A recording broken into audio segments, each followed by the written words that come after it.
ခွန်အားကြမ်းကြက်များကိုတင်ပြပါတယ်ဖိလိပ္ပိ53ငါကိုခွန်အားနှင့်ပြည့်စုံစေတော်မူသောခရစ်တော်အားဖြင့်ခတ်သိမ်းသောအမှုတို့ကိုငါတတ်စွမ်းနိုင်၏ I can do all things through Christ which strengthen me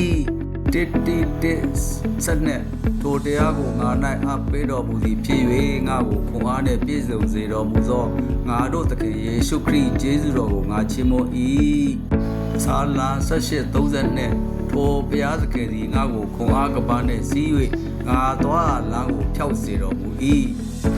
ဒံယေလ10:19အလွန်ချစ်အပ်သောသူမကြောက်နှင့်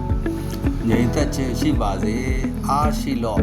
ခွန်အားနှင့်ပြည့်စုံလော့ဆို၏ထိုသို့ဆိုပြီးမှခွန်အားကိုငါရ၍အကျွန်ုပ်၏သခင်မိတ်တော်မူပါအကျွန်ုပ်ကိုခွန်အားပေးတော်မူပါဟုလျှောက်၏2 Samuel 22 verse 33ထိုဘုရားသခင်သည်ငါ၏ခွန်အားငါ၏တကုဖြစ်၍ငါသွားရလမ်းကိုဖြောက်စေတော်မူ၏